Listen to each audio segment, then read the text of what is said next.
Can you all hear me okay? Yes. Okay. For those up front, it might be a little loud.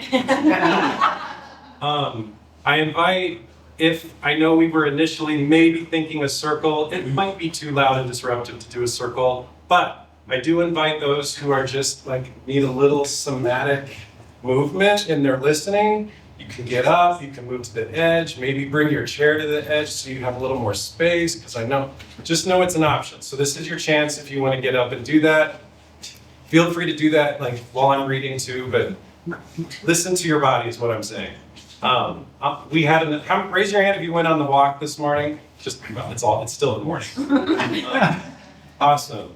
It was so good. It was so cold. It was so wonderful. We stopped and talked to a couple trees. I think people got to meet new people moving side by side.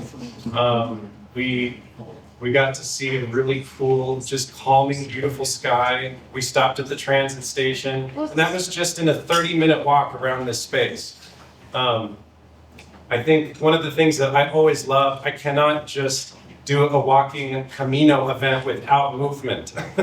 I can't just talk about it. So I'm grateful for those that went on the walk, and I'm grateful to all of you for being here.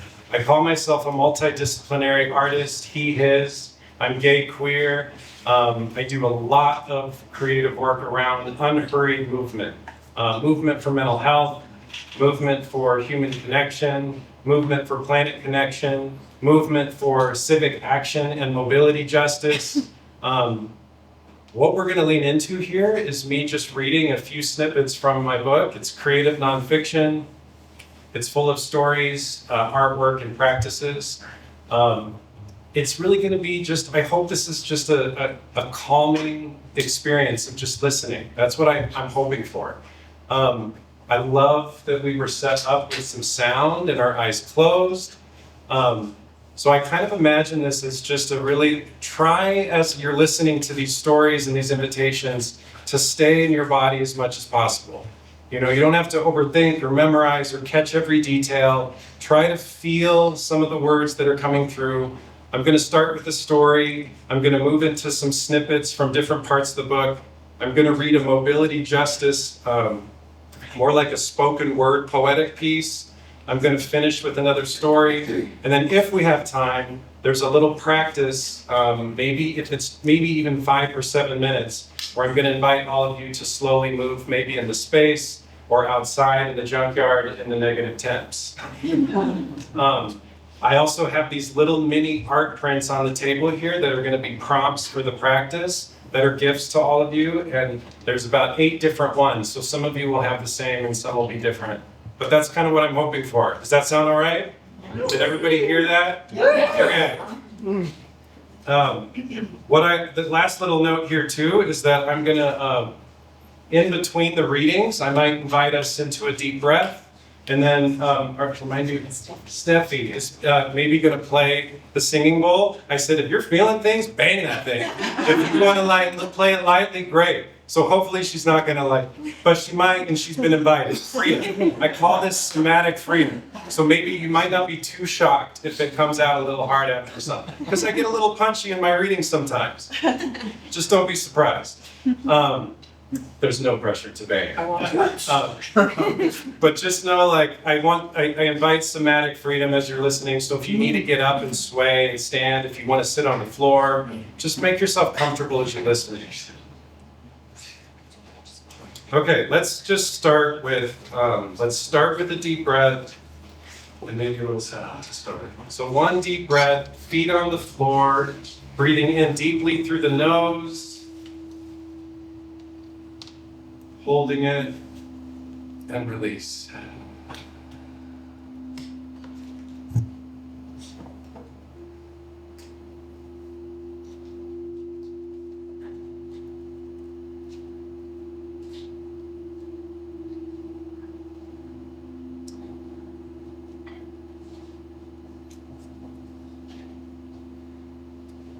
Walking as waking up. I remember a hawk swirling above us that day. It followed our route for several hours, landing on the occasional tree or energy pole. As I continued to look up, I was deeply aware that my relationship to time was dramatically changing. I had time to feel, and to be in my senses. I had time to honor the presence of this winged teacher. I had time to notice the way it preened its feathers and gripped the pole with strong, curled claws as it watched us walk by. I smiled a lot as it flew. We made eye contact several times throughout the day. The rain was getting heavier. My head was mostly down to avoid the sting of sideways drops. I was only 3 days into my cross-country walk. The misty, cloudy, and gloomy wetness in March of Delaware had a romantic effect on me. I felt held by the forested trees and their leaves, draped like wet blankets. It was the start of a whole new way of seeing the world, and ultimately, myself. When I watched the flying hawk, I noticed my own desire to soar. When I felt the rain hit my skin, I invited it to wash away fear and unhelpful stories. When I saw the sun peer through the clouds, I could almost touch the warmth of my own inner life. There we were, Kanoa, my cherished furry friend, and I, moving on the slim shoulder of a winding, busy street. This would be my first night without a place to stay. As the setting sun approached, anxiety began to take over. Where would I sleep? My many moments with the hawk, sky, streams, and trees that day helped me to trust that I would land where I needed to land, and I was still terrified. This day was also my first official state crossing. At my unhurried walking pace, it took me 2.5 days to cross into Maryland from Delaware. It felt epic. It was epic. I had never done anything like this. I always encourage people who are interested in a cross-country walking journey to start in Delaware for this reason. It was still raining and getting darker fast. I was about to make a left turn a mile up the road toward Martineck State Park, which rests along the Choptank River in Maryland. My plan was to call the local ranger to get permission to camp. I also knew that at some point, I would just need to put that damn tent down for the night without permission. The rain started to pick up, and so did our pace. Before too long, I heard a faint voice from the woods behind us. Out of nowhere, from the misty, thick forest, a woman came running out, waving with one hand and shielding rain with the other.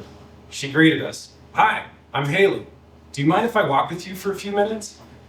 "Of course. Are you okay? It's pouring out," I said. She started briskly walking alongside of us. Cars were buzzing by, occasionally splashing us, and I kept remembering Kanoa's face, looking back at me every so often with gratitude and confusion related to the already really long walk. What is happening? Why is she out here walking with us? I kept thinking to myself. I was quickly drawn to her lightness and curiosity. She had long brown hair pulled into a ponytail. She had work clothes on with shoes that were not made for walking in the rain. She was, however, plenty fine, joining us in the roadside downpour. I loved it. I was driving home from work and I noticed your dog's curly tail. I then saw Kiva walk across the USA sign on your backpack. I rushed home to check you out online. As soon as I saw your site, I had to know more. If I knew I ran the back way from my house through the woods, I would catch up to you. We continued walking in the rain. I offered her my rain jacket and she finally took it. 10 minutes went by and she stopped. "Would you like a place to stay?" she said, somewhat quick and lighthearted. "You know, it's pouring. I love animals. I don't want you both out here in the rain. We can have a meal and I'll just come pick you up when you're done with your route," she finished. Here we are. Haley's around 5'4" and I'm 6'4". I am drenched with rain, mud, sweat, and a steamy smell from not showering in 2 days. Kanoa is drenched, muddy, and looks like a wolf. This woman, with her hands over her eyes, is looking up at me on the side of a state highway, asking us if we wanted dinner in a warm, dry place to stay. Dumbfounded and overjoyed. "Are you sure? Wow, I don't even know what to say. I mean, yes, this would be wonderful, but are you sure? This is strange, isn't it? I mean, it shouldn't be, but thank you." I fumbled. There it was, my first trail angel. Someone just showing up as if out of the sky with hospitality, heart, life, nourishment, and love. Well before my walk, I reached out to people who had done walks like this. Each of them had used this term, trail angel. It was in my mind, but it landed hard in my heart after meeting Haley. The temperature was dropping. I asked Haley if she would be okay meeting us in an hour at the shopping plaza down the street. She agreed. I put my stealth camping fears away for the night. I knew they were coming for me, and I needed them to, but not tonight. Haley came to pick us up.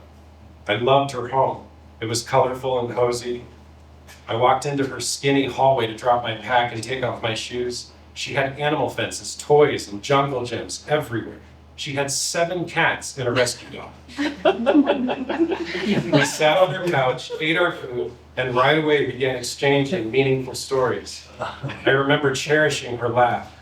She had such a large and contagious smile with full cheeks and friendly eyes. We covered personal beliefs, stereotypes, sexual orientation and identity, past relationships, family, fears, pain and hardship, dreams, love of animals, hope, consumerism, and so much more. My heart was full. There was no hesitation in sharing just about anything with her. She is that kind of person, and it was that kind of moment. I remember ruminating before sleeping that night that maybe we all have the capacity to be these kinds of people if given the right kinds of moments. She shared with me that she had never done anything like this, and since her job was at an animal shelter, she thought that canoa was the sure ticket that we might be okay. What if I didn't have canoa? What if I was black or darker skinned? What if she knew I had a boyfriend before getting to know me? What if I was wearing a hijab? What if my first language wasn't English? What if I was a woman? What if I was someone walking in the rain without a home? I thought to myself. I carried these aches with me throughout my entire journey. They were important questions for a country and an individual, me, that I felt like I was getting to know more fully and more honestly for the very first time. As I ate breakfast, reflecting on the night before, I knew that I would never forget Haley. I will never forget the way it felt to see her running out from the woods in the rain with her waving hands and eyebrows tilted upward. With a wide open heart and eyes full of tears, I said farewell to my first trail angel and my first walking friend. It still brings the tears. Come on, Haley.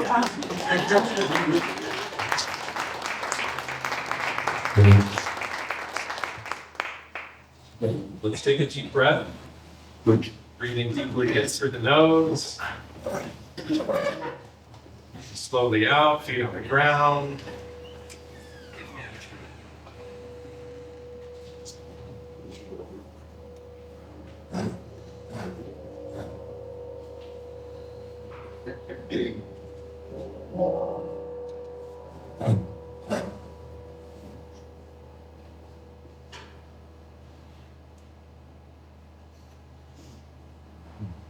Moving with, this is in the chapter, Walking is Human Dignity.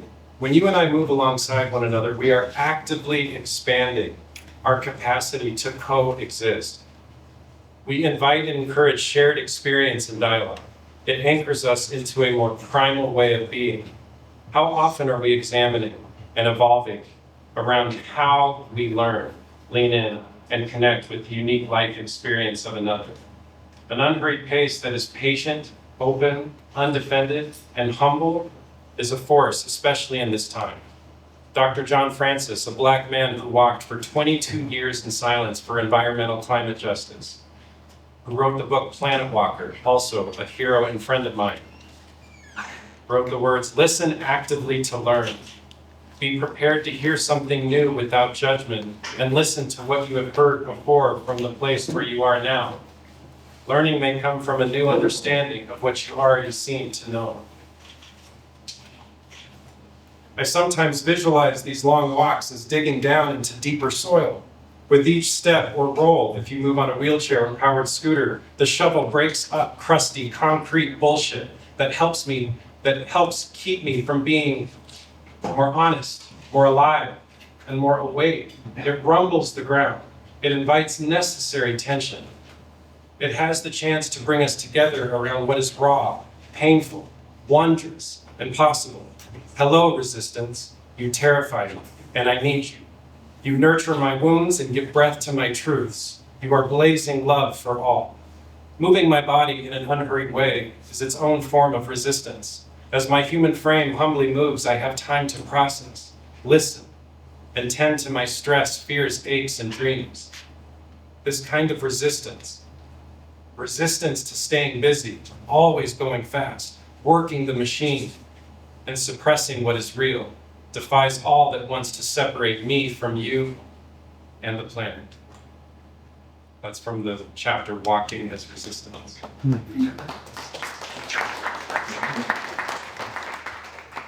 Let's take another deep breath, breathing deeply in through the nose, feet on the ground, connecting with our bodies.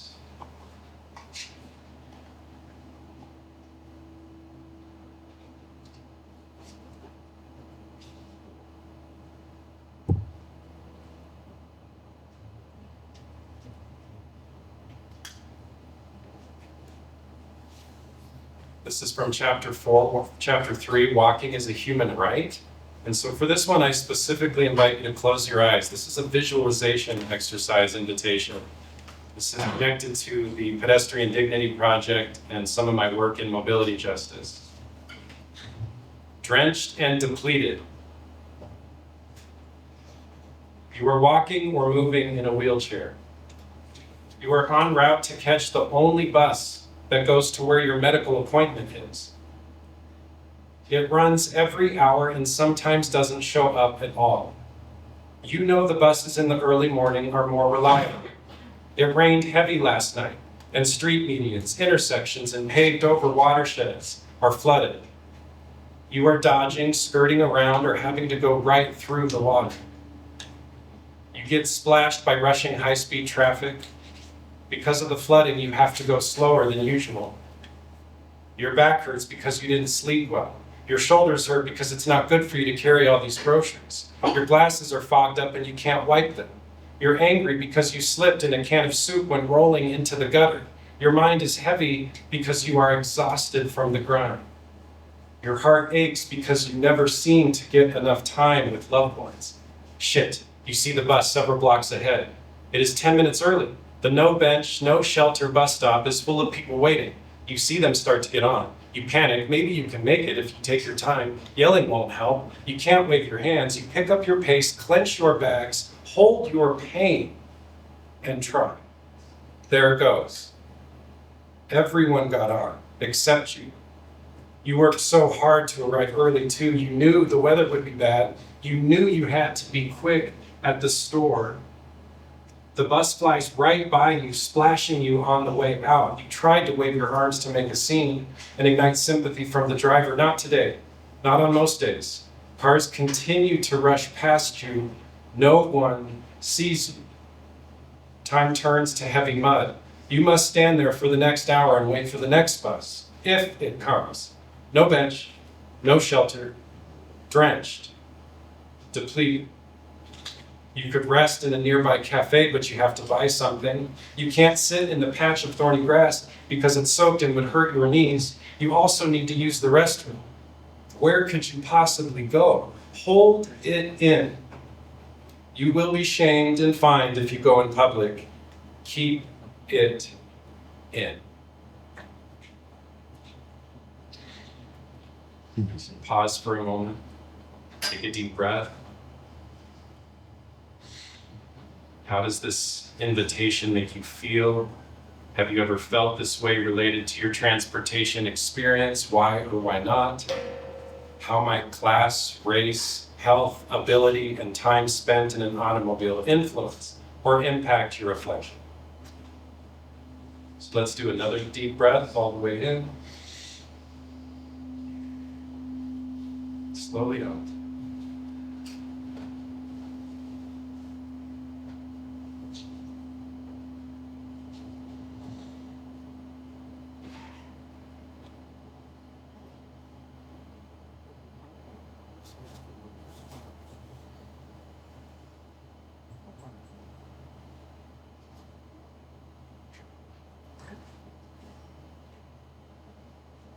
This is from chapter 7, Walking as Play, beckoning the inner child. As soon as they were dropped off and after a few strange looks, we started moving. Within minutes, they wanted to search for good walking sticks.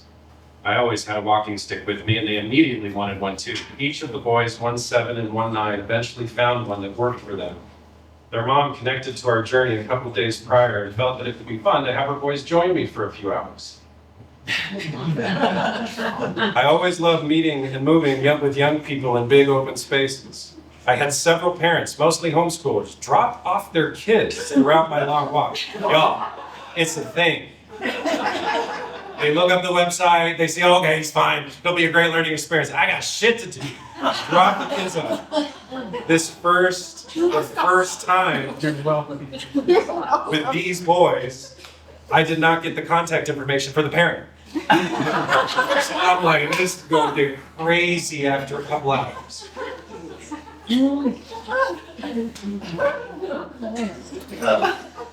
I always remember feeling awestruck and inspired by their level of trust. I learned quickly in my cross-country walk that nearly everyone, no matter the age, would eventually feel lighter and more themselves after a good 15 to 20 minutes of movement. As we moved, we talked about family, hobbies, and what excited each of them. The questions came rolling in. What does Kanoa mean? What does Kanoa eat? Does he like kids? Is he a wolf? Do you ever ride on his back? Can I ride on his back? Where does he sleep? Where do you sleep? How big are your feet? Why do you pee? I'm sorry. Where do you pee? Why do you pee is possible. Let's get it all happens. What do you eat? Why do you walk so much? There was no shame in any question. Do you ever accidentally poop on your shoes? I'll never forget that question. This kid was tracking. Because yes.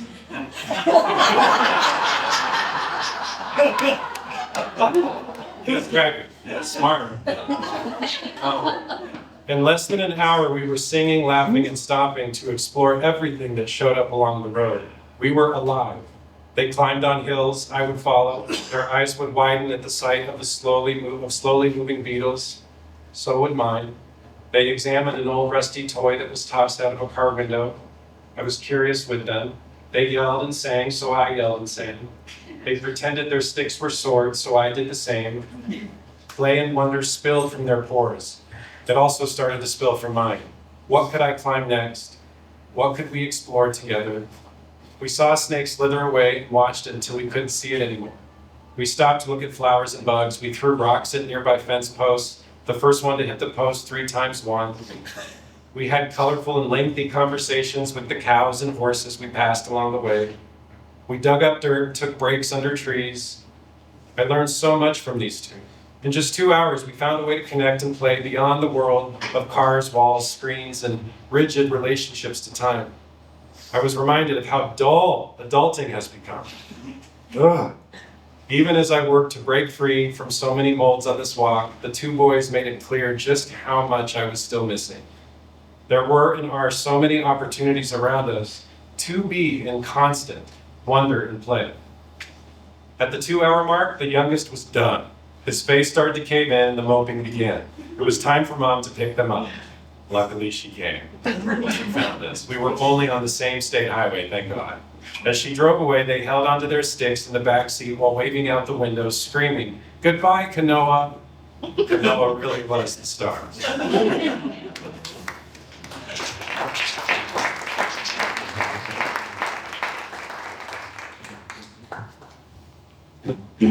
So let's take another deep breath.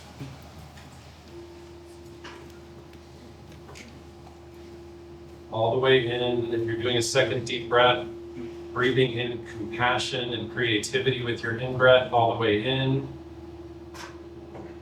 Slowly out.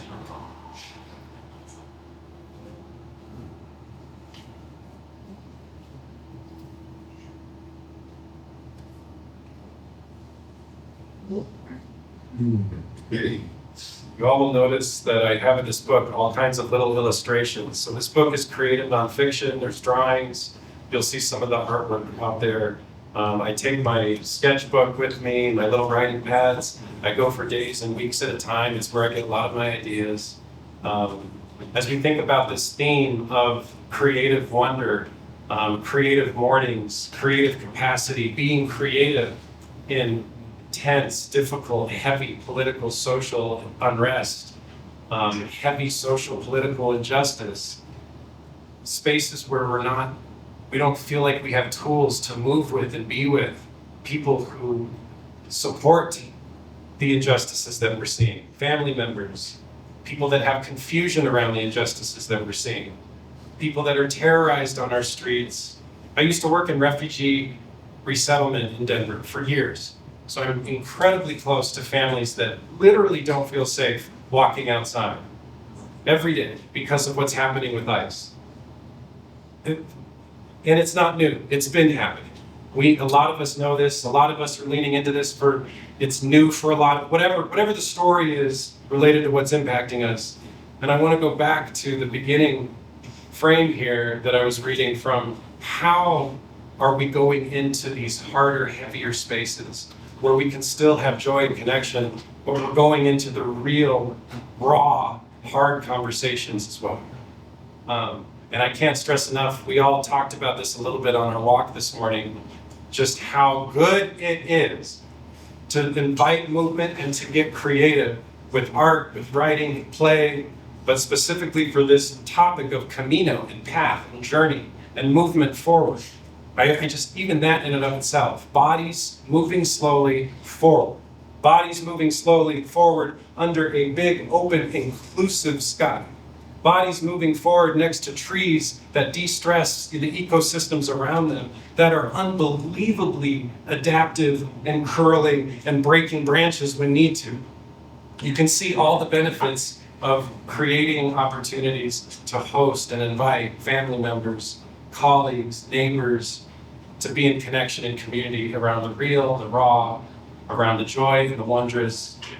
And so this chapter, Walking as Creative Wonder, and this topic of Creative Mornings, it's so aligned because I'm going to test my walking group right now, but after just 20 minutes of unhurried movement, what happens in the brain? I'm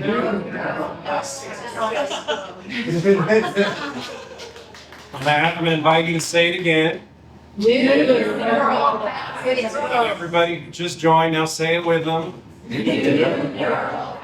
I'm not playing around.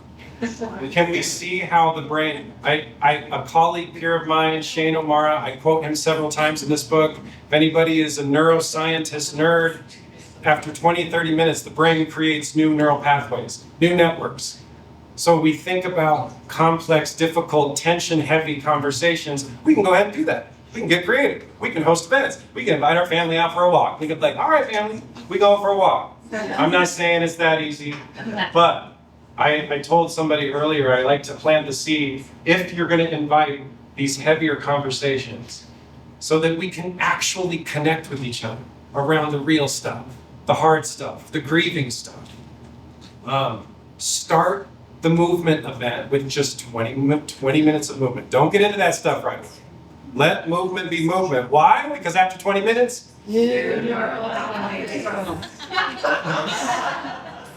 okay, we got, I hope that was a solid seed, an invitation. I'm not going to read this little segment because I kind of just shared it, but there's a great little spot in here called Nourishing Our Spark. This chapter is full of little practices, spirals in color, to be in awe. The final practice in this chapter, each chapter has a dedicated practice that goes into more detail for how to plan these types of walks.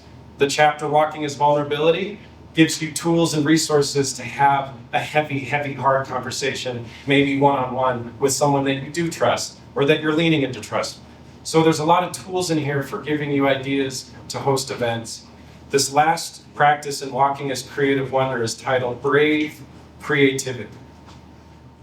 So what I would love for us to do, can we have 5 minutes to do the practice? We have to be clean up the chairs by 10. So Oh, okay. Okay, well then here's this. Maybe we can do that. You can still hang out here and stay. Just the junkyard opens to public, so we just need to get the tables and the chairs away, and then you can still hang out and get a drink. And I just saw the time. I'm so sorry. I could keep going. It's okay. Well, let's close with, there are prints up at the table. Take one. Take this print with you. What I recommend is if you don't look at it now, if you give it a quick glance, great, but try not to look at it. And put it in your pocket, put it in a book, and then go outside on your own and start with 20 minutes of movement. Just let movement be movement. Be unhurried, try to slow down. It's gonna be hard, your brain's gonna turn on in all sorts of ways. Touch a tree, look at the sky, feel the ground. And then after about 20 minutes, pull that prompt out and invite that theme of brave creativity.